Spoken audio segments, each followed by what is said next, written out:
Kiranya Tuhan memberkati kita semua dalam sukacita dan damai sejahtera. Amin. Bapak, Ibu, dan Saudara sekalian, firman Tuhan yang menjadi renungan bagi kita, Lukas pasal 13, ayat 1 sampai dengan ayat yang ke-9. Demikian firman Tuhan. Pada waktu itu datanglah kepada Yesus beberapa orang membawa kabar tentang orang-orang Galilea yang darahnya dicampurkan Pilatus dengan darah kurban yang mereka persembahkan. Yesus menjawab mereka, "Sangkamu orang-orang Galilea ini lebih besar dosanya daripada dosa semua orang Galilea yang lain karena mereka mengalami nasib itu? Tidak, kata aku kepadamu. Tetapi jikalau kamu tidak bertobat, kamu semua akan binasa atas cara demikian.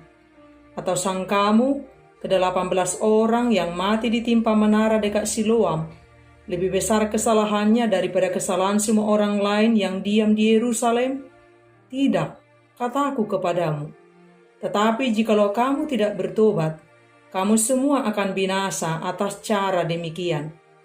Lalu Yesus mengatakan perumpamaan ini. Seorang mempunyai pohon ara yang tumbuh di kebun anggurnya, dan ia datang untuk mencari buah pada pohon itu, tetapi ia tidak menemukannya. Lalu ia berkata kepada pengurus kebun anggur itu, "Sudah 3 tahun aku datang mencari buah pada pohon ara ini, dan aku tidak menemukannya. Tebanglah pohon ini.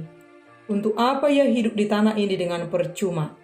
Jawab orang itu, "Tuan, biarkanlah dia tumbuh tahun ini lagi. Aku akan mencangkul tanah sekelilingnya dan memberi pupuk kepadanya. Mungkin tahun depan ia berbuah. Jika tidak, tebanglah dia." Demikian firman Tuhan. Bapak, Ibu, dan Saudara sekalian, suatu ketika rombongan sebuah gereja berangkat ke sebuah rumah sakit untuk membesuk seorang jemaat yang sedang sakit, yakni seorang bapak setengah baya. Setiba di rumah sakit, mereka disambut oleh istri dan anak dari bapak yang sakit tersebut. Setelah mereka memberi kata-kata semangat kepada keluarga dan kepada bapak yang sakit tersebut, salah satu di antara mereka memimpin doa.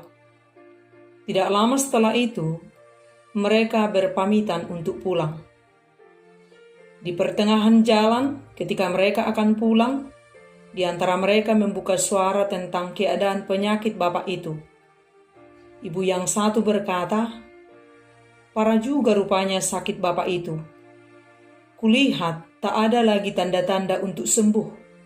Kayaknya sudah dekat harinya." Kemudian ibu yang satu berkata, "Dosa apa ya yang dilakukan oleh bapak itu sehingga ditimpa penyakit separah itu? Jauh-jauhlah penyakit seperti itu. Saya dengar-dengar pas masa mudanya bapak itu kelakuannya tidak benar, makanya jadi penyakitan." Sadar atau tidak sadar, kita manusia sangat cepat menghakimi orang yang mengalami kemalangan, diantaranya saat ditimpa sakit, saat ditimpa kematian, saat mengalami pergumulan hidup. Kita kaitkan selalu dengan dosanya.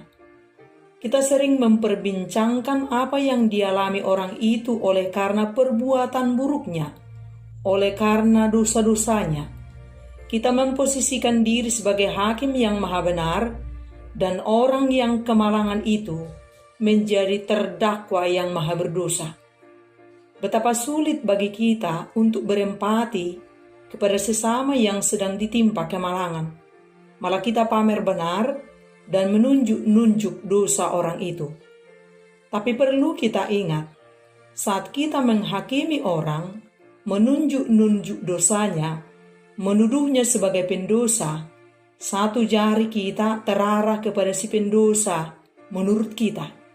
Dan ingat, 4 jari terarah kepada kita.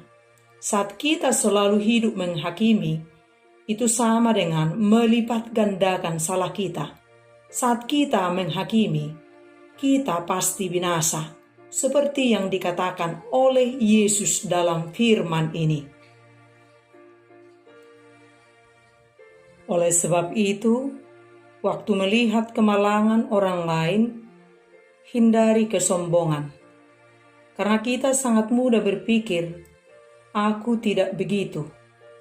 Waktu kita mendengar sakit penyakit atau kematian orang lain, kita sangat sulit untuk tidak memikirkan perilaku buruk yang dia lakukan, dan kita sangat yakin tidak akan melakukan hal yang sama. Kita harus hindari perasaan lebih superior, jauhi kebanggaan memiliki sikap benar sendiri. Dalam firman ini, orang-orang Yahudi di zaman Yesus juga cenderung menghubungkan penderitaan dengan dosa. Orang-orang yang mati dengan cara yang tidak lazim, pastilah orang-orang yang dosanya sangat besar. Begitu pikir mereka. Dan kecenderungan seperti ini masih sering terjadi di zaman ini, bahkan di dalam diri kita sendiri. Kita sering mempergunjingkan kemalangan yang dialami oleh orang lain dengan menambahi kata-kata amit-amit, semacam doa agar peristiwa serupa tidak menimpa kita.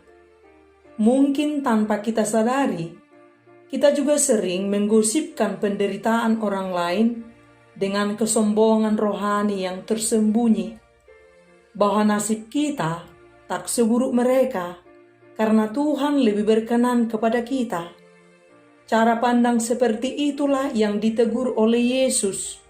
Daripada menjadikan penderitaan orang lain, kemalangan orang lain sebagai gosip untuk menyombongkan diri, lebih baik menjadikannya sebagai panggilan untuk bertobat. Dan Yesus mengingatkan bahwa Tuhan sudah cukup sabar menunggu mereka bertobat. Tuhan mungkin memberikan kesempatan lebih dari satu kali, namun tentu saja akan datang kesempatan yang terakhir.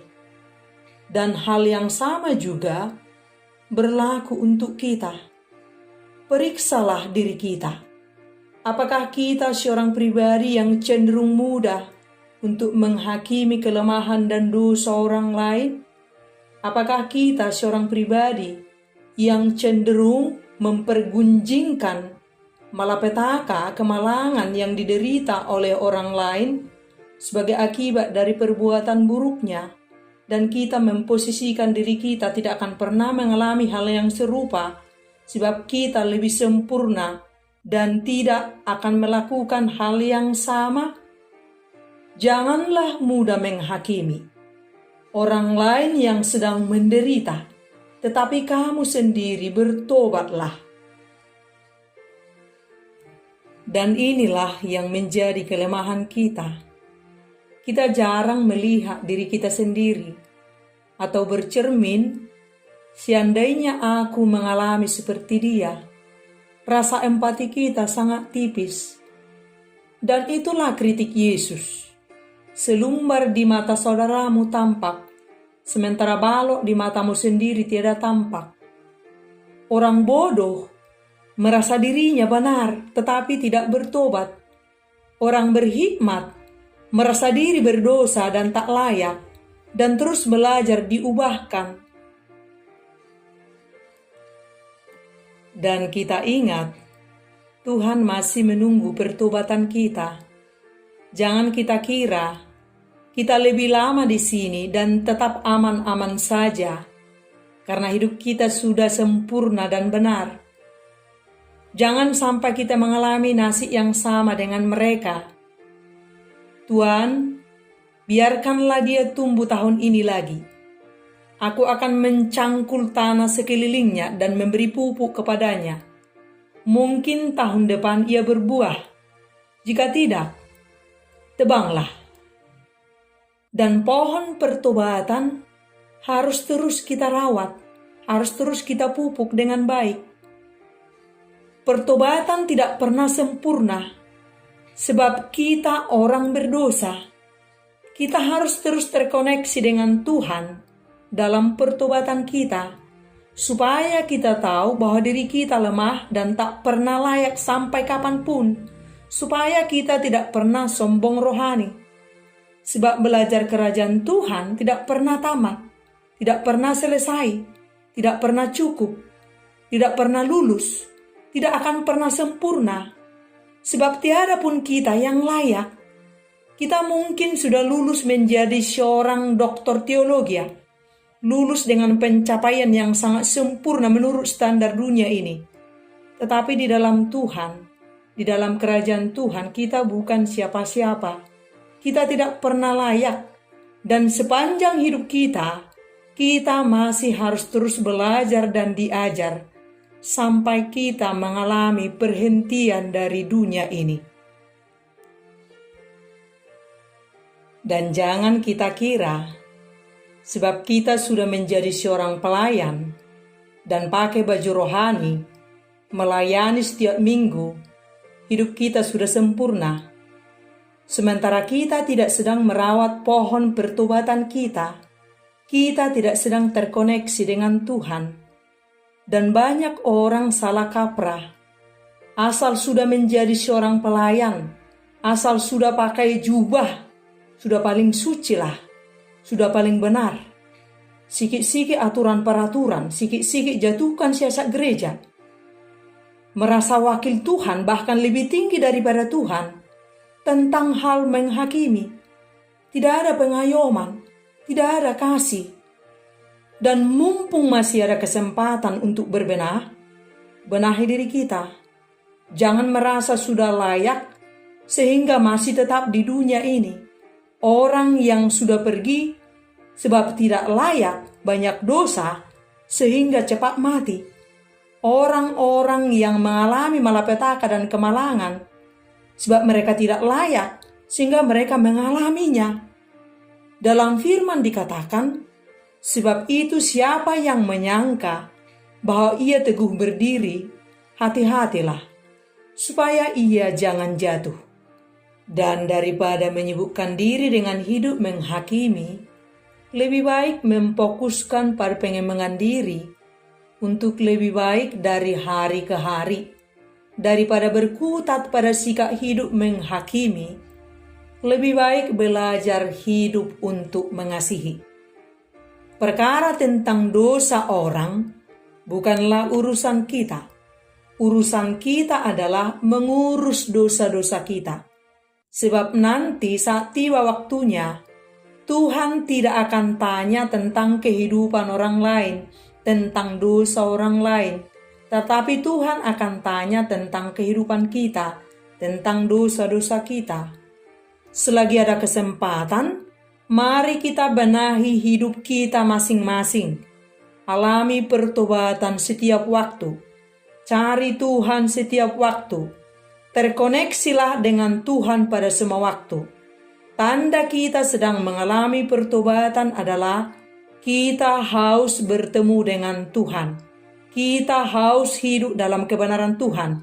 Kita ingin selalu dekat dengan Tuhan. Sebab tanpa Tuhan, hidup kita akan sia-sia dan binasa. Hanya bersama Tuhan, kita mengalami pertobatan dan diubahkan, dan hidup kita selamat. Amin.